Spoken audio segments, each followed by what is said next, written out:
بسم الله الرحمن الرحيم الحمد لله والصلاة والسلام على رسول الله وعلى آله وأصحابه أجمعين أما بعد ناظرین کرام السلام علیکم ورحمۃ اللہ وبرکاتہ۔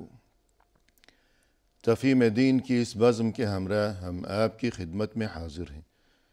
آج کی اس ملاقات میں ہمارے ساتھ تشریف فرما ہیں محترم مہمان جناب شیخ شہاب اللہ بہادر صاحب، جو کہ معروف علمی شخصیت ہیں۔ تو آئیے ناظرین، پروگرام میں ان کا استقبال کیا جائے۔ السلام علیکم شیخ۔ وعلیکم السلام ورحمۃ اللہ وبرکاتہ۔ ہماری محفل میں آپ تشریف لائے، جو کہ یقیناً ہمارے لیے انتہائی باعث مسرت ہے۔ ہم تہہ دل سے آپ کا شکریہ ادا کرتے ہیں۔ جزاکم اللہ تعالی خیرا۔ بارک اللہ فیکم۔ ایسی مبارک محفلوں میں آنا ہمارے لیے بھی باعث سعادت ہے۔ نوازش۔ محترم ناظرین، رحمتوں اور برکتوں سے بھرپور یہ ماہ رمضان اور اس سے متعلق مخصوص احکام اور تعلیمات و ہدایات، یہ ہے آج کی اس نشست میں ہمارا موضوع گفتگو۔ تو آئیے سلسلے میں محترم مہمان کی زبانی مفصل رہنمائی حاصل کی جائے۔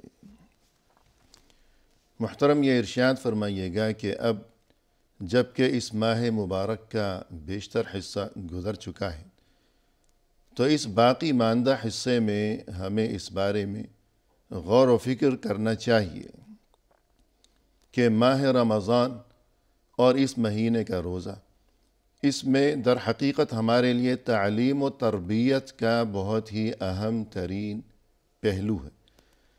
تو باقی ماندہ ایام میں ہم اپنا جائزہ لیں کہ رمضان ہمیں جو سکھانا چاہتا ہے، کیا ہم وہ سیکھ چکے ہیں یا کیا صورتحال ہے، کیا ہے وہ تعلیم و تربیت۔ بسم اللہ الرحمن الرحیم، والحمد للہ رب العالمین، والصلاة والسلام علی سید المرسلین وعلی آلہ وصحبہ اجمعین، اما بعد۔ بلا شبہ رمضان مبارک کا مہینہ جب ہم شروع کرتے ہیں تبھی اس کی ایک نیت ہمارے دل میں رہتی ہے۔ ویسے بھی روزہ نیت کے ساتھ ہی رکھنا چاہیے، لیکن ہم یہ کہنا چاہتے ہیں کہ اس نیت کے ساتھ آپ کو کسی بھی دینی کام کو جب کرتے ہیں، یعنی عبادت کرتے ہیں، عبادت ہی ہے یہ، تو اس وقت اس کے غرض و غایت کو بھی سمجھ کے رکھنا چاہیے۔ بے شک ایسا نہ ہو کہ آپ نیت کرتے ہیں، عبادت کرتے ہیں اور ویسے ہی گزر جاتے ہیں اور اس کا کچھ فائدہ محسوس نہیں کرتے، یا جس مقصد کے لیے وہ عبادت رکھی گئی ہے اس مقصد کے حصول کی کوشش بھی نہیں کرتے نا، اس کا ظہور ہی ہوتا ہے۔ جی۔ تو رمضان کے شروع ہی سے ہماری ایک نیت ہوتی ہے کہ ہم روزہ رکھتے ہیں، لیکن یہ تصور بھی ہمارے دل میں رہتا ہے، یہ نیت رہتی ہے، اور یہ جاننا چاہیے کہ اس کا مقصد کیا ہے۔ جی۔ قرآن مجید نے جہاں اس کی فرضیت کا تذکرہ کیا ہے وہاں کہا لعلکم تتقون، تاکہ تمہارے اندر تقوی پیدا ہو جائے۔ جی۔ تو یہ تقوی پیدا کرنے کی غرض و غایت کو اپنے دل میں، ذہن میں رکھنا چاہیے، اور یہی ذہن ہی میں رکھنا نہیں چاہیے بلکہ عملی طور پر اس کا مظاہرہ بھی ہونا چاہیے، اور اس کا احساس بھی ہونا چاہیے، خود آپ کو اپنی ذات پہ نہیں بلکہ ان لوگوں کو بھی جو آپ کے ساتھ رہتے ہیں۔ جی۔ اسی لیے رمضان کا جب تذکرہ آتا ہے تو یہ کہا جاتا ہے کہ رمضان صرف اس چیز کا نام نہیں کہ آپ بھوکے پیاسے رہ جاؤ۔ رمضان تو روزے کا مقصود یہ ہے، رمضان کا مقصود یہ ہے کہ آپ کے اعضاء اور جوارح بھی اسی طرح سے جیسے آپ کھانے پینے سے رک جاتے ہیں، برے کاموں سے رک جائیں۔ نہ زبان بے لگام ہونے پائے، نہ ہاتھ و پیر بے لگام ہونے پائیں، نہ آنکھیں یعنی غلط راستے پہ دیکھتی ہوں۔ ادائیگی آپ کے ہاتھوں سے، آپ کے پیروں سے، آپ کے زبان سے، رفتار سے، گفتار سے، ہر چیز سے رمضان کی تاثیر کا اظہار ہونا چاہیے۔ جی۔ تو ایسی صورت میں رمضان کے حقیقی اسرار تو اسی میں ہیں۔ صحیح ہے۔ اسی لیے کہا گیا من لم یدع قول الزور والعمل به فلیس للہ حاجۃ فی ان یدع طعامہ وشرابہ۔ جی۔ جو جھوٹی باتوں کو اور جھوٹی کاموں پر، جھوٹی باتوں پر عمل کرنا نہ چھوڑے، تو اللہ کو یہ مقصود نہیں ہے کہ آپ کھانا پینا چھوڑ دیں، بلکہ مقصود غرض و غایت اس سے کچھ اور ہے۔ جیسے قربانی میں کہا گیا کہ اللہ تعالیٰ کو یہ مقصود نہیں کہ آپ صرف خون بہاؤ، جانور ذبح کر دو، بلکہ اللہ تعالیٰ کی طرف آپ کے دل کا تقوی جاتا ہے. وَلَكِنْ يَنَالُهُ التَّقْوَى التَّقْوَى مِنْكُمْ. مِنْكُمْ. جی ہاں تو یہ تقوی ہی کا فائدہ آپ کو ملے گا، صحیح ہے. اور تقوی جب ہوگا تو آپ کے اس عمل کا بھی فائدہ ہوگا. اور اگر عمل کا فائدہ اس وقت ہوتا جب تقوی تو تقوی نہ رہے تو عمل بیکار ہو جاتا ہے. بے شک. لہذا رمضان کے فوائد کو مد نظر رکھتے ہوئے جو شریعت میں مطلوب ہیں ان کو خاص طور سے، بقیہ دنیاوی فوائد تو آپ جانتے ہیں، نہ جانے تو بھی حاصل ہو جائیں گے، جی اس لیے کہ بھوکے پیاسے رہنے سے جسمانی جو فوائد وہ تو حاصل ہی ہوں گے، جی، لیکن وہ اصل مقصود نہیں ہے. اصل مقصود نہیں ہے. لیکن شریعت میں جو مقصود صیام ہے لعلکم تتقون کے لفظ میں وہ حاصل ہونا چاہیے. صحیح. اور لعلکم تتقون سے تاکہ تمہارے اندر تقوی پیدا ہو جائے. تقوی کیا ہے اس کو ہر روزے دار کو سمجھنا چاہیے. جی تقوی یہ ہے مختصر سے لفظوں میں جی کہ آپ کی اپنی زندگی اللہ تعالیٰ کے احکام کی پابند ہو اور جن چیزوں سے روک دیا ان سے بچ کر چلتے ہوں. جی، یعنی تقویٰ کے لفظی معنی ہے بچنا. بچنے کے. جی جیسے کسی نے مثال دیا کہ تقویٰ حبیب مربع نے شاید مثال دی حضرت عمر کو کہ ایسے ہے کہ آپ ایک جھاڑی میں جاتے ہوں جہاں ادھر بھی کچھ کانٹے ہوں ادھر بھی کچھ کانٹے ہوں تو اپنے کپڑوں کو ذرا سمیٹ کے چلیں گے کہ بھائی ادھر سے نہ الجھ جائے ادھر سے نہ الجھ جائے. خاردار جھاڑیوں کے درمیان کوئی تنگ سا راستہ ہے، تنگ راستہ اس پر چلنا ہے اور بچ کر نکلنا ہے. جی ہاں، ایسی دنیا کی زندگی. اب مثال بڑی اہم ہے کہ یہاں بھی دائیں اور بائیں سے آپ کو گمراہ کرنے غلط راستے پہ لے جانے کے لیے انسان تو ہوتے ہی ہیں. اب دنیا جانتی ہے شیطان لگے رہتے ہیں، شاید دنیا کو احساس نہ ہوتا ہو لیکن شیطان ہی کے مقاصد میں دوسرے لوگ بھی لگ جاتے ہیں صحیح. کہ کسی طرح سے اس کی عبادت کو برباد کیا جائے تاکہ جیسے میں ارادے درگاہ رہا یہ بھی ہو جائے. تو رمضان کے روزوں کے اندر گرچہ کی لوگ کہتے ہیں کہ آدمی پرہیزگار ہو جاتا ہے لیکن حقیقی طور پر ہو جانا چاہیے اسے. بالکل. شیطان بڑے زبردست بند کر دیے جاتے ہیں لیکن انسانی شیطان تو لگے رہتے ہیں. انسان کی خواہشات نفس بھی امارہ بالسوء ہوتی ہیں، جی ہاں. برائی کا حکم تو وہ بھی لگ جاتی ہیں. تو اسی صورت میں تقوی کا اظہار ہونا چاہیے اس کے اندر. تو گویا کہ روزے کا پہلا سبق یہ ہے کہ انسان کے دل میں تقوی یعنی یہ جذبہ تازہ رہے کہ اللہ مجھے دیکھ رہا ہے. جی ہاں. اور صرف اللہ کے خوف کی وجہ سے اور اس ایمان کی وجہ سے کہ اللہ مجھے ہر حالت میں دیکھ رہا ہے انسان ہر برائی سے پرہیز کرتا رہے. تو روزے کے دوران بھی اس نے کھانا پینا ترک کیے رکھا اس لیے کہ اللہ دیکھ رہا ہے. تو گویا 30 دن مسلسل جب اس کے دل میں یہ تصور اور یہ عقیدہ جاگزین رہا کہ اللہ مجھے دیکھ رہا ہے اور اس چیز کا اس نے عملی مظاہرہ بھی کیا ہے تو اب یہ تصور اس میں ہمیشہ کے لیے اس کے دل میں راسخ ہونا چاہیے. وہ تصور یہ ہے کہ ان اللہ کان علیکم رقیبا. اور اس طرح سے وہ سمجھتا ہے کہ اللہ تعالیٰ ہمیں دیکھ رہا ہے، ہماری نگرانی کر رہا ہے. تو انسان کو اپنی خلوت و جلوت دونوں میں اسی طرح سے ہونا چاہیے. جیسے رمضان کے مہینے میں انسان روزہ رکھتا ہے اس کے پاس خلوت میں بہت سارے اوقات ہوتے ہیں کہ پانی پی سکتا ہے کوئی نہیں دیکھ رہا ہے، کھانا کھا سکتا ہے کوئی نہیں دیکھ رہا ہے، غلط کام کر سکتا ہے رمضان کے روزے رکھتے ہوئے کوئی نہیں دیکھ رہا ہے. لیکن یہ تصور نہیں چھوڑ رہتا ہے کہ اللہ تعالیٰ کے لیے ہم روزہ رکھتے ہیں سب چیزوں کو چھوڑ دیتا ہے. لیکن اگر یہی صفت انسان کے اندر جاگ جائے جس کو ہم تقویٰ کی صفت کہتے ہیں تو انسان تقویٰ کی بنیاد پر اللہ تعالیٰ کے احکام کی مخالفت سے بھرپور بچتا ہے. اور اگر اس پہ زندگی چل پڑے تو پھر کیا کہنا، بہت عمدہ ہوتی ہے. اور یہ بات بھی قابل غور ہے کہ روزے کے دوران انسان صرف اس ایمان کی وجہ سے کہ اللہ مجھے دیکھ رہا ہے کھانے پینے سے پرہیز کرتا ہے. حالانکہ کھانا پینا تو ایسی چیز ہے کہ بذات خود اس میں کوئی قباحت تو نہیں ہے. یہ تو غیر رمضان میں یعنی روزے کے سوا دیگر اوقات میں سال بھر یہ تو جائز ہے، بلکہ کھانے پینے کا حکم بھی دیا گیا ہے. لیکن جب اس ایمان کی وجہ سے کہ اللہ مجھے دیکھ رہا ہے روزے کے دوران اس نے کھانا پینا چھوڑ رکھا ہے تو وہ برائیاں یا وہ کام جو کہ سال بھر منع ہیں، جو کہ زندگی بھر منع ہیں، جیسے جھوٹ بولنا، دھوکہ دینا، غیبت کرنا، چغلی کرنا، کسی کا حق دبانا، تو پھر روزہ رکھ کر ان چیزوں سے پرہیز کرنا تو بدرجہ اولا ضروری ہوگا. ورنہ ہے کہ اسے تقوی یعنی روزے کا جو سبق ہے وہ تو اسے حاصل ہی نہیں ہوا، گویا کہ فیل ہوا جا رہا ہے یہ شخص. بلکہ یوں کہہ لیجیے حدیثوں کے حساب سے اس کا وہ بھوکا رہتا ہے. جی وہ صرف بھوک اور پیاس لوگوں برداشت کے کر رہا ہے. درمیان وہ ظاہر کرتا ہے کہ ہم روزہ رہتے ہیں، جی لیکن حقیقت میں وہ روزے کا عمل نہیں کرتا ہے. جی. اس حالانکہ اللہ انسان کو بھوک اور پیاس کی تکلیف میں مبتلا تو نہیں کرنا چاہتا. اللہ یہ چاہتا ہے کہ تم کچھ سیکھ لو، تقوی کا سبق سیکھ لو.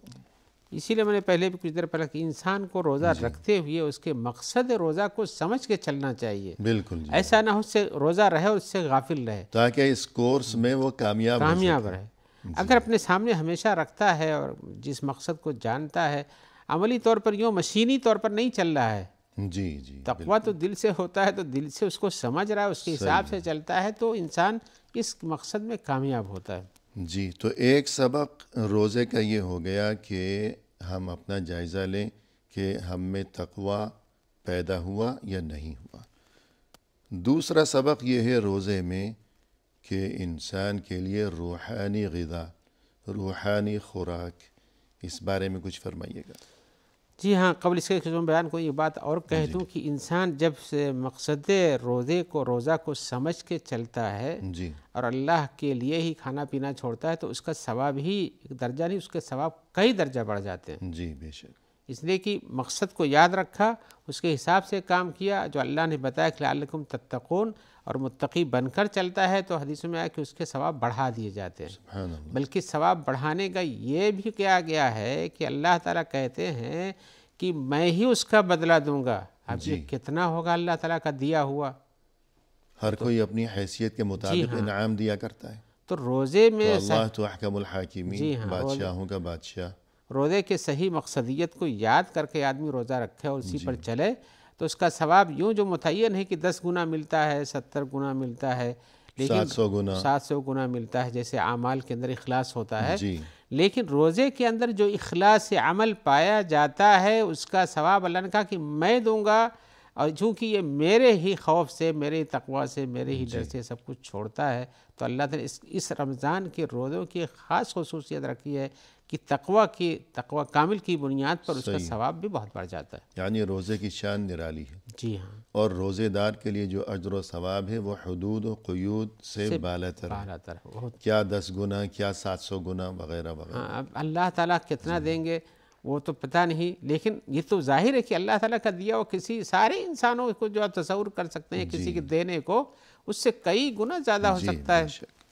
تو آپ نے جو پوچھا تھا روح کی غذا ہے، میں اس پہ آتا ہوں.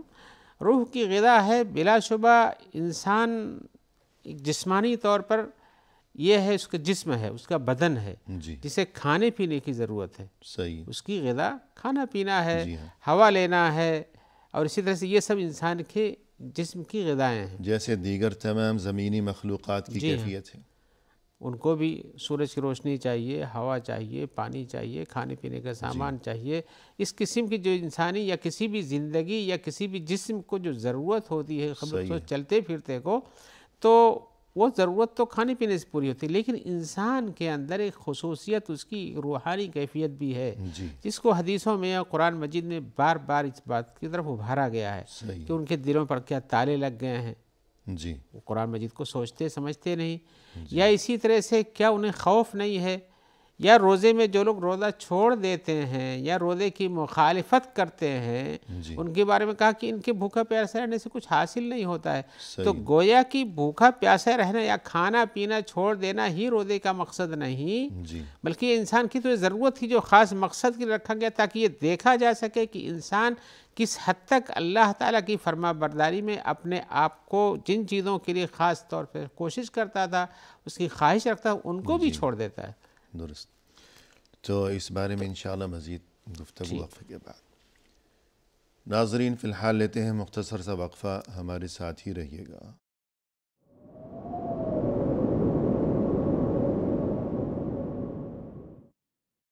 ناظرین کرام، وقفے کے بعد ہم حاضر خدمت ہیں. آئیے سلسلہ گفتگو کو آگے بڑھایا جائے محترم مہمان کی زبانی.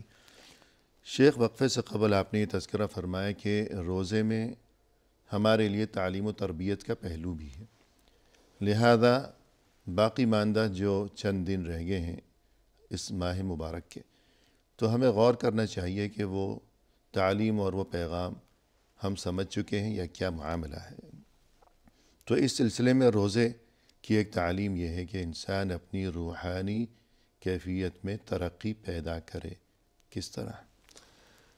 بلا شبہ انسان جب روزہ رکھتا ہے تو اس بات کو سمجھتا ہے کہ ہمیں دوسروں کے ساتھ بھی حسن اخلاق سے پیش آنا چاہیے. جی نہ زبان سے گالی بکتا ہے، بلکہ یہاں تک حدیث میں اگر کوئی اس کو گالی دے بھی جی تو الٹ کے اس کو جواب نہیں دینا چاہیے، جبکہ بدلے برائی کا بدلہ برائی سے لیا جا سکتا ہے بشرطے کہ شریعت کی مخالفت نہ ہو. تو اس حد تک تو کر سکتا ہے، لیکن اس کے باوجود بھی کہتے ہیں حدیث میں کہا کہ میں روزے سے ہوں، جی انی صائم، میں روزے سے ہوں. تو وہ یعنی اتنا کہہ کر کسی کو برا بھلا کہنا، گالی بکنا، لڑائی جھگڑا کرنا، یہ تو بہت دور کی بات ہے. اگر کوئی دوسرا آ کر اس سے برا کہے تو برائی کا بدلہ یا جواب برائی سے دینے دینا بھی کی منع اجازت نہیں ہے. تو گویا کہ انسان مجسم ایک با اخلاق انسان بن جاتا ہے. صحیح. نہ تکلیف کسی کوئی دیتا اس کو، اور اگر کوئی دیتا بھی ہے، یہ خود کسی کو تکلیف نہیں دیتا، اگر کوئی اس کو بھی تکلیف دیتا ہے صحیح ہے. تو بھی برائی کا جواب برائی سے نہیں دیتا ہے، بلکہ اس کے ساتھ یہ کہہ کر چھٹی کہتا ہے بھائی میں روزے سے ہوں، یا اچھی بات کہتا ہے بھائی ایسا نہیں کرو، یہ سب منع ہے. تو گویا کہ کھانے پینے کا مقصود صرف یہ نہیں ہے کہ انسان کھانا پینا بند کر دے، بلکہ لغو باتیں یا کہ بکواس باتیں یا جھوٹی باتیں یہ سب کہنا منع. حدیث میں آیا لیس الصیام من الاکل والشرب انما الصیام من اللغو والرفث.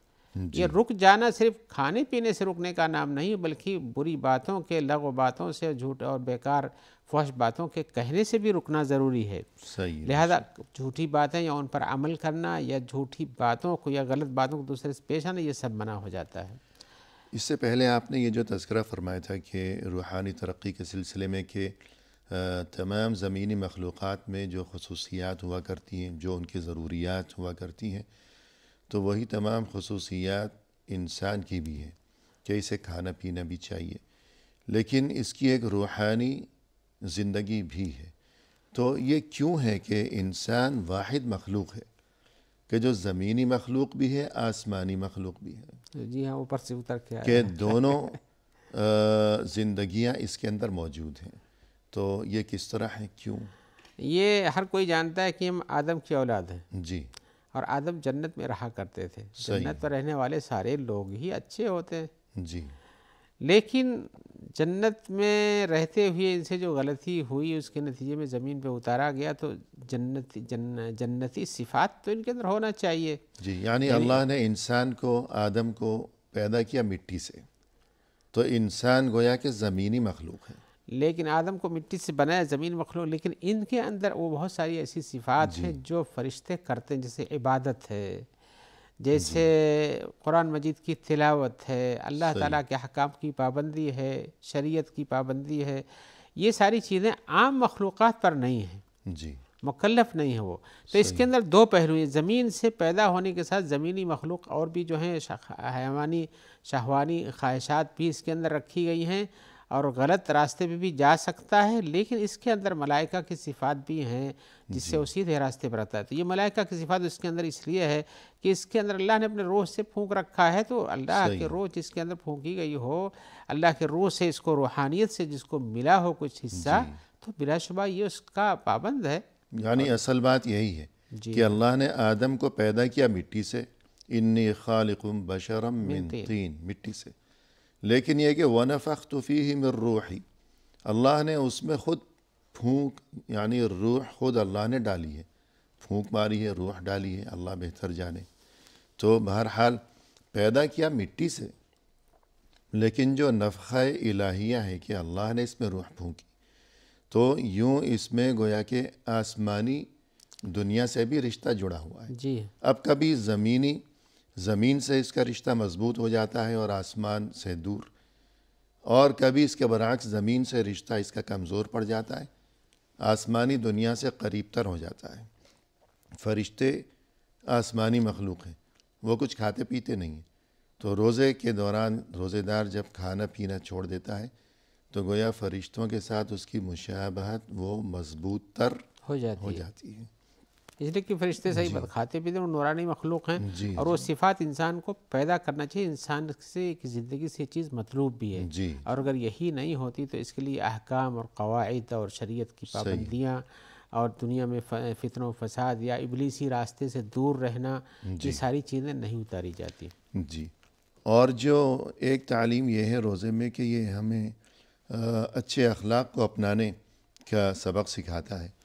تو اگر غور کیا جائے تو صرف روزہ ہی نہیں بلکہ ہر عبادت میں ہمیں ایک اہم ترین سبق جی ہاں، ملتا ہے۔ یہی نظر آتا ہے۔ مثلاً کس نماز طرح؟ ہے، نماز ہے، نماز کے بارے میں قرآن مجید میں آیا ان الصلاۃ تنہی عن الفحشاء والمنکر، نماز فحش کاموں سے اور غلط کاموں سے روکتی ہے۔ جی تو انسان اگر نماز پڑھتا ہے تو اسے نماز کے مقاصد جو ہیں کہ جیسے روزے کا مقصد ہے متقی بن جاؤ، نماز کا مقصد ہے کہ غلط کاموں سے دور ہو جاؤ، جی عبادت الہی میں رہو، دنیا میں کھاؤ پیو اور زمین کو حاصل کرو، جب نماز کا وقت آئے تو اس کی طرف آ جاؤ، اور جب نماز ختم ہو جائے تو پھر دنیا کے کاموں میں لگو۔ لیکن شریعت جیسے سورہ جمعہ میں اس کو بیان کیا گیا ہے۔ جی، تو نماز بے حیائی سے روکتی ہے۔ جی ہاں، تو اخلاق کو درست کرنے کا نماز میں یہ اہم ترین پہلو۔ حج کے بارے میں حج بھی کے بارے میں بھی آیا فمن فرض فیہن الحج فلا رفث ولا فسوق ولا جدال فی الحج۔ یہاں بھی انسانی مخلوقات سے جو کہ اجتماع رہتا ہے، جی وہاں قریب ہونے پہ لڑائی جھگڑے کے امکانات رہتے ہیں، لیکن شریعت نے کہا کہ نہیں، جو حج کے لیے اپنا نیت باندھ لیتا ہے اور جاتا ہے، وہ لڑائی جھگڑا نہ وہ کرے۔ لڑائی جھگڑے سے نہ تو وہ گالی بکے، نہ فسق و فجور کی باتیں کہے، نہ جھگڑا کرے، تو گویا کہ ایک ایسا خاندانی رشتہ وہاں مضبوط ہو جس میں آپس میں اتفاق و اتحاد اور محبت پایا جائے۔ تو گویا حج میں بھی جو ہے یہ درس حسن ملتا اخلاق ہے۔ کی تعلیم جی ہاں، کہ اپنا اخلاق درست کر لو۔ زکوٰۃ میں بھی یہ زکوٰۃ میں بھی ہے۔ زکوٰۃ وہ ہے جس پر اللہ تعالیٰ جس کو مال دیتا ہے اور نصاب تک ہو جاتا ہے اور سال پورا ہو جاتا ہے تو اس میں حکم ہے کہ وہ زکوٰۃ نکالے۔ جی تو زکوٰۃ نکال کے کیا کرے گا؟ اللہ نے کہا کہ اس کو فقیروں کو، غریبوں کو دو، جیسے کہ زکوٰۃ کے مصارف قرآن مجید میں بیان کیے، ان کی تفصیل میں ہم نہیں جانا چاہتے۔ تو یہ مقصد تطہرہم وتزکیہم بہا وصلی علیہم۔ جی تو زکوٰۃ دو، صدقہ و خیرات کرو۔ اس سے کیا مقصود ہے؟ تاکہ انسان کے غلط اعمال کی صفائی ہو جائے اور اسی طرح سے ان کی پاک بازی، ان کو پاک بازی حاصل ہو جائے، اخلاق درست ہو جائے۔ اور گویا کہ اس دینا دوسروں کا ہے۔ یہ حدیث میں آیا ہے تؤخذ من اغنیائہم وترد علی فقرائہم، تو فقیروں کی مواسات کرنا، دینا، یہ زکوٰۃ کا ایک مقصود ہے، اور انسان کے مال کی صفائی اور طہارت بھی مقصود ہے۔ مال بھی اس سے صاف ہو گیا، زکوٰۃ ادا کرنے والے کا دل بھی صاف ہو گیا مال کی محبت اور لالچ سے۔ جس مسکین کو زکوٰۃ ادا کی گئی ہے اس کا دل بھی پاک اور صاف ہو گیا۔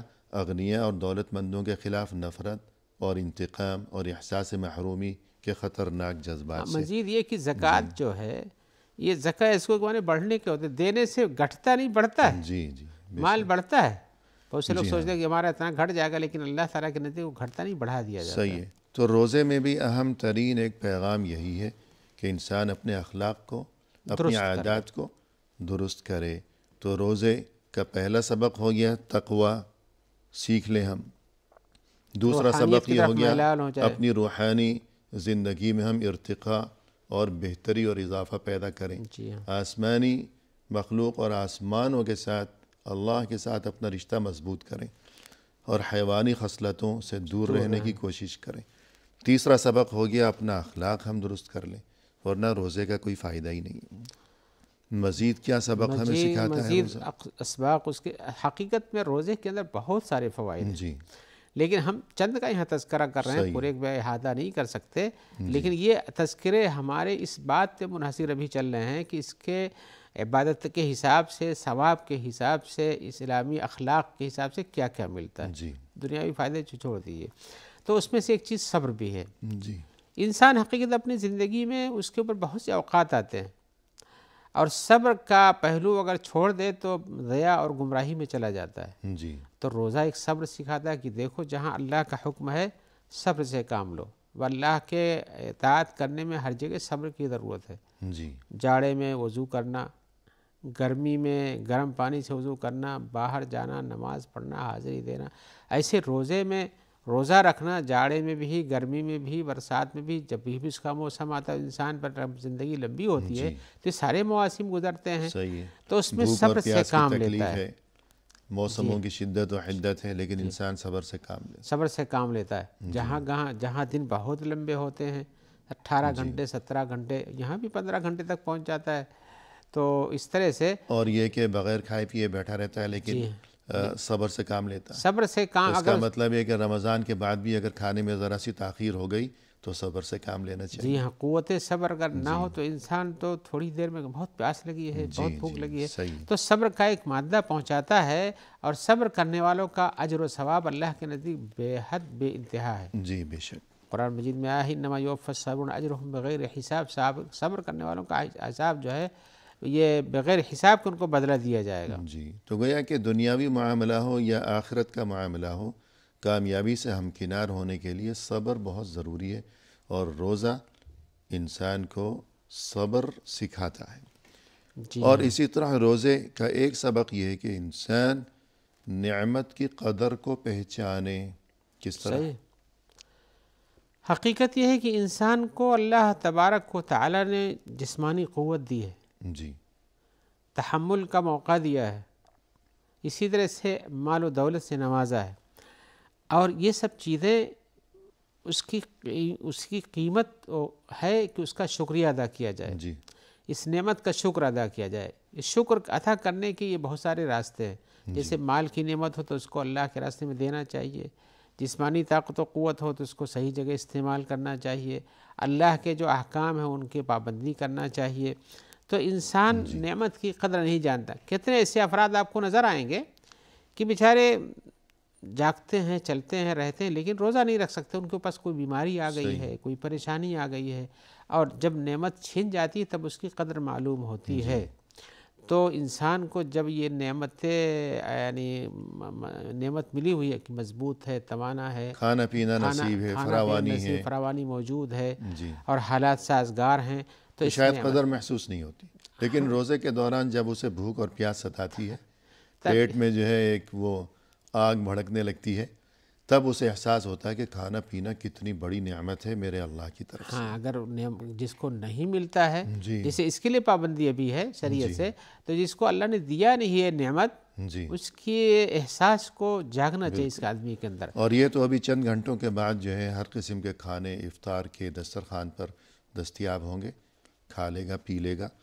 لیکن وہ کہ جس کے گھر میں کئی کئی دن چولہا جلتا ہی نہیں، اس کی پریشانی جسے خبر ہی نہیں ہے کہ کھانا کب نصیب ہوگا بھی یا نہیں ہوگا، تو پھر اس پر کیا گزرتی ہوگی. جی تو یوں جب انسان یہ تمام باتیں سوچتا ہے، جب اسے بھوک اور پیاس ستاتی ہے روزے کے دوران، تب اسے یہ جو کھانا نصیب ہے اس نعمت کی اس قدر کی کو قدر سمجھنا محسوس چاہیے، ہوتی ہے. محسوس اور کرنا جب چاہیے. قدر محسوس ہوتی ہے تو پھر اس محسن یعنی اللہ جس نے یہ رزق دے رکھا ہے اس کا شکر ادا کرنے کی توفیق بھی ہوتی ہے. جی ہاں.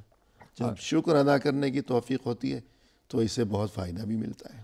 جی ہاں، اس شکر میں یہ بھی ہے جی کہ جس طرح خود کھاتا پیتا ہے، بعد میں دوسروں کا خیال رکھے، ان کے روزے کی افطاری کرائے، اس کے بہت ثواب ہیں، ان کو کھانا پہنچائے، ان کی زندگی کا خیال رکھے. تو یہ سب اس نعمت کی قدر یہ ہے کہ انسان کو ملا ہوا کھاتا ہے، جب اللہ کا حکم ہوتا ہے تو رک جاتا ہے، اور جب پھر حکم ہوتا ہے تو روزہ کھولتا ہے. ایسے دوسروں کے ان کے پاس یہ نعمت ہے ہی نہیں کھانے پینے کی، بہت مجبوری ہے، ان کا دھیان رکھنا چاہیے. بالکل. جی تو وقفہ لیں گے. جی محترم ناظرین، فی الحال لیتے ہیں مختصر سا وقفہ، ہمارے ساتھ ہی رہیے گا.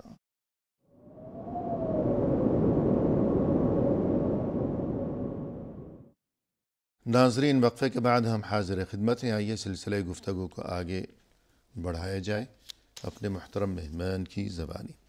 شیخ، وقفے سے قبل آپ نے یہ تذکرہ فرمایا کہ روزہ ہمیں جو تعلیم دیتا ہے، جو سبق سکھاتا ہے، اس میں سے ایک سبق یہ بھی ہے کہ ہم نعمت کی قدر کو پہچانیں. اور جب انسان نعمت کی قدر کو پہچانتا ہے تو پھر اسے اللہ کا شکر ادا کرنے کی توفیق ہوتی ہے. جب شکر ادا کرنے کی توفیق ہوتی ہے تو اللہ کی طرف سے کیا وعدہ ہے اور کیا خوشخبری ہے، اس بارے میں فرمائیے گا. جی، بلا شبہ اللہ تعالیٰ کا جو آدمی شکر ادا کرتا ہے تو اللہ تعالیٰ اس کو مزید دیتے ہیں، جی. اور جو ناشکری کرتا ہے اس کو محرومی ملتی ہے. اللہ تعالیٰ کا فرمان ہے وَإِذْ تَأَذَّنَ رَبُّكُمْ لَئِن شَكَرْتُمْ لَأَزِيدَنَّكُمْ وَلَئِن كَفَرْتُمْ إِنَّ عَذَابِي لَشَدِيدٌ. کہ اللہ نے جب اعلان کیا کہ اگر تم نے ہمارا شکر ادا کیا تو ہم تم کو مزید دیں گے، جی. اور اگر تم نے ناشکری کی تو میرا عذاب بڑا سخت ہے، یعنی محرومی حاصل ہو سکتی ہے اس کو. جو اللہ دے سکتا ہے وہ اپنی دی ہوئی چیز واپس بھی چھین سکتا ہے اور شکر یہ ہے ہر نعمت کا شکر اسی کی مناسبت سے ادا کرنا چاہیے. جی یعنی جس نے وہ احسان کیا ہے اس نعمت سے نواز رکھا ہے، اس دینے والے کی مرضی کے مطابق اس نعمت کو استعمال کیا جائے. جس میں نے بتایا اس کے پہلے بھی کہ انسان کے پاس صحیح سالم ہے، روزہ رکھ سکتا ہے تو اس کو روزہ رکھنا چاہیے. اگر اللہ نے اس کو کھانے پینے کو دیا تو کھانا پینا چاہیے جیسے مناسب حکم ہے، اور دوسروں کو بھی دینا چاہیے جو محروم اس سے ہیں. تو اللہ کا شکر نعمت پہ ادا کرنے پہ مزید ملتا ہے.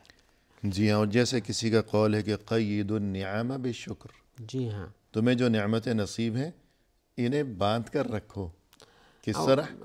شکر کے ذریعے. جی ہاں، باندھنے کا نام یہ ایسے انسان کسی بھی نعمت کو باندھنے کا وہ تو نہیں ہے، لیکن انسان کے ہاتھ میں کچھ چیز باندھنے کی اپنی ہے نہیں کہ اس کو رسی لگا لے، یا کہ اپنی محفوظ رکھو، یا اپنی زندگی کو جانتا ہے کہ ہم 10 سال 20 سال جئیں گے. لیکن حقیقت یہ ہے کہ اس نعمت کا شکر یہ ہے کہ بر وقت اس کا جو اس میں جو اللہ کا حکم ہے اس چیز کو نافذ کرو. بالکل جی ہاں، صحیح. تو جیسا کہ آپ نے فرمایا کہ جب روزے دار کو بھوک اور پیاس نے ستایا اور تب اسے احساس ہونے لگا کہ یہ کھانا پینا کتنی بڑی نعمت ہے، اب قدر کا احساس ہوا. پھر اس کے دل میں یہ خیال بھی آتا ہے کہ جو بھوکے پیاسے لوگ ہیں محروم، ان پر کیا بیتتی ہوگی اور یہ کہ ان کی زندگی کتنی تلخ ہوگی. تب وہ سوچتا ہے کہ میں انہیں کھانا کھلاؤں، ان کی مدد کے لیے کچھ کروں. تو ضرورت مندوں کو کھانا کھلانا ہے. تو اس کی فضیلت کے بارے میں کچھ ارشاد فرمائیے. بلا شبہ انسان کا جو نعمت اسے ملی اس کا شکر ادا کرنا اور بر وقت ادا کرنا یہی ضروری ہے. اور اس نعمت کی قدر اس وقت اسے محسوس ہوتی ہے جب وہ خود کھو دیتا ہے. جی مثال کے طور کوئی آدمی صحرا میں چلا جائے، بھلے سے اپنے گھر میں بہت چیزوں کا مالک ہو، لیکن صحرا میں اس کا راستہ اگر کٹ جائے تو اسے احساس ہوتا ہے کہ پانی کا ایک قطرہ بھی ہمارے لیے بہت قیمتی ہے. یا کوئی بہت مالدار ہو اور اسے پانی پینے سے روک دیا گیا ہو تو پتہ چلتا ہے کہ ہاں پانی پینا کتنا ضروری نظر آتا ہے.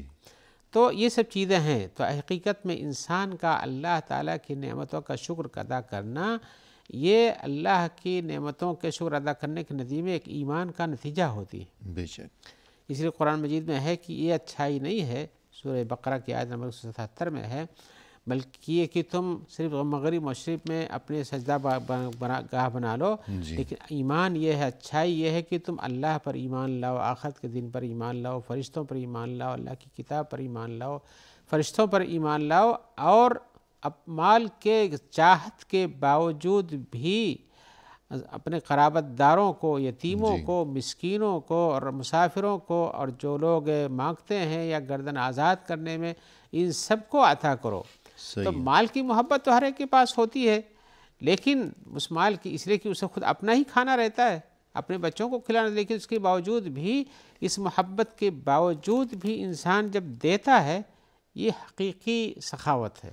جی یعنی دوسروں کی مدد کرنا، دوسروں پر اپنا مال خرچ کرنا، ضرورت مندوں کو کھانا کھلانا، یہ ایمان کی علامت ہوتی ہے. جبکہ ضرورت مندوں کو کھانا نہ کھلانا یہ نفاق کی علامت ہوتی ہے. ولا يحض على طعام المسكين. جی قرآن مجید کی سورہ معون میں ہے، جس کو ہم لوگ 30ویں پارے کی آیت صورتوں میں سے ہے، اس کو پڑھتے ہیں. ولا يحض على طعام المسكين کی مسکینوں کے کھانے کھلانے پر لوگوں کو ترغیب نہیں دلاتا ہے. تو جب خود نہ ترغیب دے تو خود بھی نہیں دیتا ہوگا تو ایمان کی اس نعمت سے محروم ہو جاتا ہے. اور اسی طرح ضرورت مندوں کو کھانا کھلانا یہ اسباب دخول جنت میں سے ہے. جی ہاں. اور ایسا نہ کرنا، ضرورت مندوں کو کھانا نہ کھلانا، یہ اسباب دخول جہنم میں سے ہے. ہاں اللہ تعالیٰ نے بھی اس کو بیان کیا قرآن مجید میں سورہ دہر کے اندر 8ویں 9ویں آیت میں ہے، ان الابرار یشربون من کاس کان مزاجها کافورا. اس میں آگے یطعمون الطعام علی حبہ مسکینا ویتیما واسیرا. ان جنت والوں کی ایک صفت یہ بھی ہے کہ وہ کھانا کھلاتے ہیں جبکہ انہیں خود کھانوں کی ضرورت ہوتی ہے، ماں بھی ان مسکینوں کو اور یتیموں کو اور جو قیدی ہوتے ہیں، اور اس کے باوجود ان کا خیال کیا ہوتا ہے، انما نطعمکم لوجہ اللہ لا نرید منکم جزاء وشکورا. تمہیں ہم کھانا دیتے ہیں تمہاری ضرورت ہی نہیں بلکہ اللہ تعالیٰ کی رضامندی چاہتے ہیں. رضامندی چاہتے ہیں، اور تم سے ہم کوئی احسان نہیں چاہیے، کوئی شکر کے الفاظ نہیں چاہیے، بلکہ اللہ کی طرف سے ہمیں اس کا اچھا بدلہ ملنا چاہیے. ایسے ہی جو لوگ نہیں ایسا کام نہیں کرتے ہیں، غریبوں کو کھانا نہیں کھلاتے. جنتیوں کی صفات بیان ہو رہی تھی، جو وہ ایسے ہی جہنمیوں کی صفات میں سے کہ ان سے پوچھا جائے گا کہ جہنم میں کیوں آ گئے ہو، جی تمہاری کیا غلطی تھی جس نے تم کو یہاں تک پہنچا دیا. ما سلککم فی سقر قالوا لم نک من المصلین، تو وہ جواب دیں گے کہ ایک تو یہ ہے کہ ہم نماز نہیں پڑھتے تھے، جی ولم نک نطعم المسکین، اور مسکینوں کو کھانا بھی نہیں کھلاتے تھے. جی تو اللہ کی نعمت ہونے کے باوجود بھی نہ دینا، یہ جہنم میں جانے کے اسباب میں سے ایک سبب بن جاتا ہے. گویا روزے کا ایک سبق یہ ہے ہمارے لیے کہ ہم نعمت کی قدر کو پہچانیں، جانیں. اور پھر یہ کہ جو ضرورت مند ہیں، جو بھوکے ہیں، ہم ان کی مدد کیا کریں، انہیں کھانا کھلایا کریں. اور یہ احساس جاگنا چاہیے کہ ہم بھوکے رہتے ہیں تو کیا تکلیف ہوتی ہے. صحیح ہے. جی جن کے پاس نہیں، ان کو کتنی تکلیف، جن کو ایک وقت 2 وقت 3 وقت تک کھانا نہیں ملتا، ان کا کیا حال ہوتا ہوگا. بے شک. اور آپ سے ہماری یہ گزارش بھی ہوگی کہ کسی بھی چیز کا جو الوداعی موقع ہوتا ہے، جو الوداعی یا رخصتی کے لمحات ہوا کرتے ہیں، ان کی بہت بڑی اہمیت ہوا کرتی ہے. انسان کی زندگی میں جو الوداعی سانسیں ہوا کرتی ہیں، ان کی بہت بڑی اہمیت ہوا کرتی ہے. ماہ رمضان پورا مہینہ ہی نہایت اہم ترین ہے، مبارک ترین، جی لیکن بالخصوص اس کا جو آخری عشرہ ہے، اس کے فضائل اور اس کی اہمیت مزید بڑھی ہوئی ہے. اس بارے میں کچھ فرمائیے. جی ہاں، ہر چیز کی ایک ابتدا ہوتی ہے اور اس کی انتہا ہوتی ہے. جی ابتدا میں وہ کرنے کے ساتھ آدمی کو ایک رغبت ہوتی ہے، کام کرتا ہے، اور اس کے بعد اس کو ایک امید ہوتی ہے کہ ثواب ملے گا، اور اس کی ایک جب ٹریننگ ہو جاتی ہے تو اس کام میں اچھی طرح سے جڑ جاتا ہے اور کثرت سے ثواب حاصل کرنا چاہتا ہے. اللہ تبارک و تعالی بھی اس رمضان کے مبارک مہینے کو اللہ نے کتنی خیر و برکات کا حامل بنایا ہے. جی تو آپ جانتے ہوں گے، تو حقیقت یہ ہے کہ رمضان کے اندر بہت ساری خصوصیات ہیں، جی لیکن اس کا آخری حصہ جو ہے، آخری عشرہ جس کو کہا جاتا ہے، 3 حصوں میں 10 پہلے کے، 10 بیچ کے، 10 آخر کے، جی الوداعی جس کو آپ نے تعبیر میں کہا کہ الوداعی حصہ جو رمضان کا ہے، جی یہ بہت اہمیت کا حامل صحیح. ہے. اس لیے کہ اس وقت انسان ٹریننگ کر کے خیر و برکات طرف مائل ہوتا ہے، اللہ کی عبادت میں رہتا ہے، قرآن مجید کی تلاوت کرتا ہے، قرآن مجید کی تلاوت سنتا ہے، مسکینوں کو کھانا کھلاتا ہے، اپنی زندگی ایک ڈھرے پہ لگا دیتا ہے. تو ایسی صورت میں اسے مزید موقع ملتا ہے، تو اللہ تو اس کو مزید موقع دیتے ہیں. جی اسی موقع کے عشرہ اواخر جو ہوتے ہیں، یہ 10 آخری راتیں جو ہوتی ہیں، اس کی بڑی اہمیت ہوتی ہے. اور یہ کسی بھی چیز کے آخری حصے کی ایک بڑی اہمیت ہوتی ہے. انسان کی زندگی کا آخری کلمات بڑی اہمیت رکھتے ہیں. بے شک. اور اسی طرح سے سفر کے وقت کسی کو وصیت کر کے جانا، اس کی بڑی اہمیت ہوتی ہے. 2 آدمی جو ہیں وہ سالوں ایک ساتھ رہے، ایک دفتر میں کام کرتے رہے یا پڑوس میں رہے، لیکن جب جدائی کا وقت آیا تو آخری ملاقات کس طرح ہوئی، وہ لمحات ہمیشہ دل میں یادگار بن جاتے ہیں. تو یہ الوداعی اوقات جو ہوتے ہیں، حقیقت میں اس کے اندر انسان کا اپنا شعور بہت مضبوط رہتا ہے. جی تو رمضان کو بھی ہمیں خوب اچھی طرح رخصت کرنا چاہیے، الوداع کہنا چاہیے. کس طرح؟ اب یہ تو بات لوگ معلوم ہے، رمضان کا روزہ ہے، رمضان کی تلاوت ہے، رمضان کی قرات، رمضان کے اندر احسان، رمضان کے اندر صدقات و خیرات، حسن اخلاق، یہ ساری چیزیں سب نیکیوں کی ہیں. جی تو یہ ہم نے جو رمضان میں سیکھا، اس کو چلتے چلتے اور مضبوط ہو جانا چاہیے. اور یہ بھی سوچنا کہ ان کے بدلے میں اللہ تعالیٰ مزید سے مزید تر انعامات سے نوازتے رہتے ہیں. جی تو اللہ تعالیٰ کی رمضان کے آخر میں اور بہت زیادہ برکتیں اترتی ہیں. اس کی ایک بڑی مثال تو یہ لیلۃ القدر ہے، جی جو رمضان کے آخری میں پائی جاتی ہے. اسی طرح سے انسانوں کے اندر اس میں رات کے آخری حصے میں اللہ تعالیٰ جب آسمانی دنیا پر اپنے حق جیسا ان کا حق اترتے ہیں، اس کے اندر دعا کی بڑی اہمیت ہے. صحیح. اللہ تعالیٰ جو دعا کرتا ہے انسان اس کو قبول فرماتے ہیں، جو کوئی مغفرت چاہتا ہے اس کی مغفرت کر دیتے ہیں. رسول اللہ صلی اللہ علیہ وسلم کا کیا معمول تھا آخری عشرے میں؟ تو آخری عشرے کی ایک اہمیت ہے بہت بڑی. تو رسول اللہ صلی اللہ علیہ وسلم بھی آخری عشرے میں کافی محنت کرتے تھے، تاکہ رمضان کا جو الوداعی لحظہ پایا جاتا ہے، موقع، یہ بھرپور رہے عبادتوں سے. عبادتوں سے بھرپور رہے، اس لیے کہ عبادت ہی کا پورا مہینہ تھا. تو ان راتوں کے اندر آپ کثرت سے جاگتے، قرآن پڑھتے، تلاوت کرتے، خیرات کرتے، اور جتنے اور دنوں میں کرتے تھے، رمضان میں اس کے کئی گنا بڑھ جاتا ہے، تو ان راتوں کے اندر اور بڑھ جاتا ہے. اس لیے حدیث میں آیا ہوا ہے، حضرت عائشہ کہتی ہیں صحیح رضی اللہ تعالیٰ عنہ، کان رسول اللہ صلی اللہ علیہ وسلم یجتہد فی العشر الاواخر ما لا یجتہد فی غیرہا. رسول اللہ صلی اللہ علیہ وسلم رمضان کے آخری 10 حصے، 10 راتیں جو 10 دن ہوتے ہیں، اس کے اندر جتنی محنت کرتے تھے عبادت کے لیے کسی اور مہینے اور اس کے علاوہ کسی میں نہیں کرتے تھے.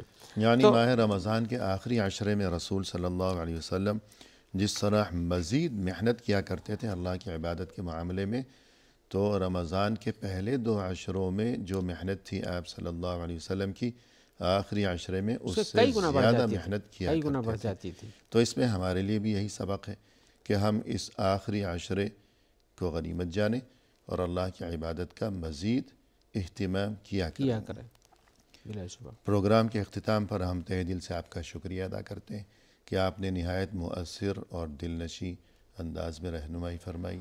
لہذا جزاکم اللہ تعالی خیرا. اور اسی کے ساتھ محترم ناظرین، اختتامی موقع پر ہم آپ کا بھی شکریہ ادا کرتے ہیں کہ آپ نے ہمارا یہ پروگرام دیکھا اور یہ موضوع جاری ہے. لہذا آئندہ ملاقات کے موقع پر اسی موضوع کے ہمراہ انہی محترم مہمان کی معیت میں ہم جلد آپ کی خدمت میں حاضر ہوں گے، اور اس دعا کے ساتھ کہ اللہ تعالی ہمیشہ اور بالخصوص اس ماہ مبارک میں ہمیں اپنی عبادت کی توفیق عطا فرمائیں اور ہماری ہر عبادت کو شرف قبولیت سے نوازیں. فی امان اللہ. وآخر دعوانا ان الحمد للہ رب العالمین.